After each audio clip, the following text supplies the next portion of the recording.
we have a kind of contradiction in between the proliferation of what we called before the remedial goods and how to improve the quality of the commons, of the common goods. And what does it means to regenerate the common goods? And there is something that designer can do to regenerate the common goods. As I said, it's a stream of research, but something is clear. Let's take the example of the water. That is the advantage that is very simple and clear. There has been some power that pushed toward using bottled water.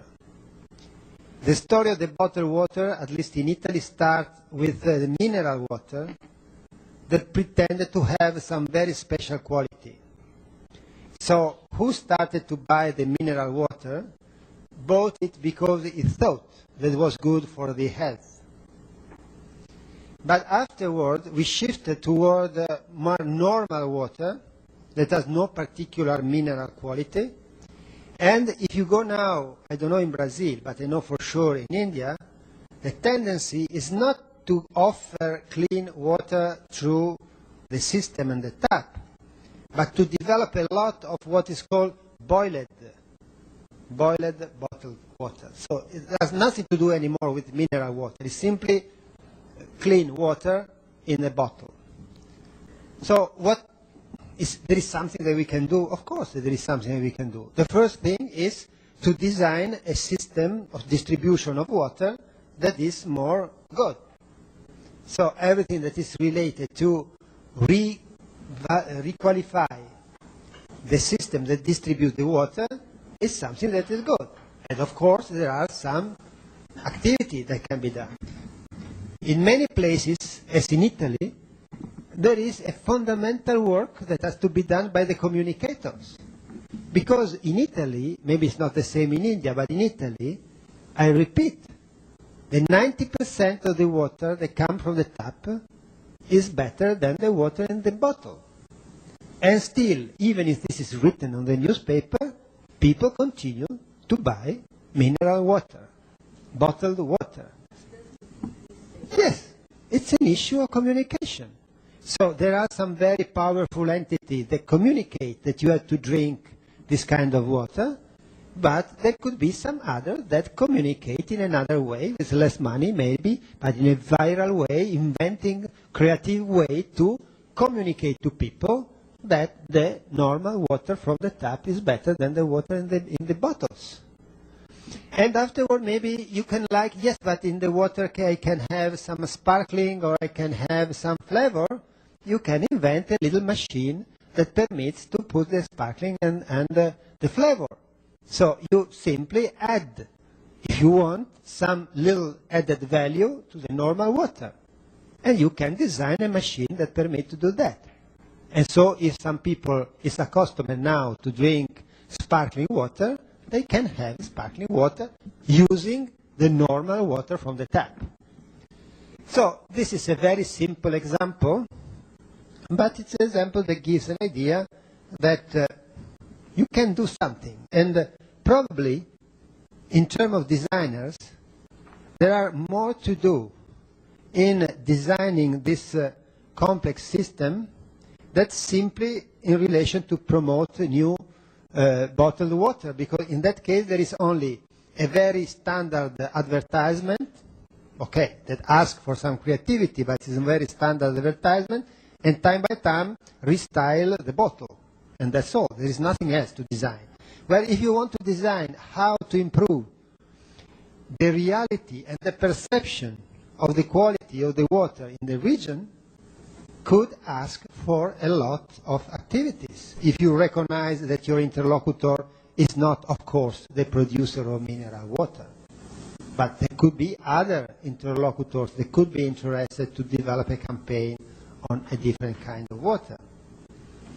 And we can promote, imagine something else. The quality of a neighborhood is something very complex, and we will talk about that in the next lectures. you cannot design the quality of the relationships. Thanks God. Because the relationships are something between human beings that cannot be designed by anybody. But you can create conditions that make, let's say, more favorable some kind of human relationships and the possibility to reorganize a social fabric that, for instance, reduce the need of devices for security, or permits to entertain yourself going around in the city and not necessarily taking the car and traveling for hours to find another place. And so a little bit is as a discussion about medicine and health. You can work designing and producing new drugs, the medicines, or you can design to generate conditions to make health more probable.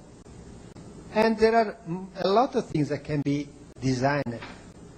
Of course, it's not easy, even because in the remedial goods, there are some economical entity very clear and very powerful that push for the drugs, push for the mineral water, push for the holidays, the package of the holidays in a certain way, where there is, if you have beautiful parks around your city, with beautiful farms around your city, there are no similar economical power that promote it. And this, of course, it's a change that is not only related to us, but what we can promote in the framework, for instance, of the so-called slow tourism, is that you can take a train and go in a place and discover something so interesting and with a quality so deep at a distance that you can get with a train that maybe is more than if you take the airplane and you go several thousand miles away to search for the same thing. And this story of this slow tourism is growing. There has been one of the last issue of Newsweek or Time or one of these American magazines that had as a front cover slow tourism and was explaining how there is a kind of change in the perception of people of what is to make tourism. That is very similar in the change of the perception about food from fast food to slow food. So, this is to say that the common goods per se cannot be designed. But we can design a lot of little or big devices or infrastructure that could make them more probable. We could say the same or similar, talking about how to promote this slow time or contemplative time. And in some way I just talk about it. The relation with the slow is a relation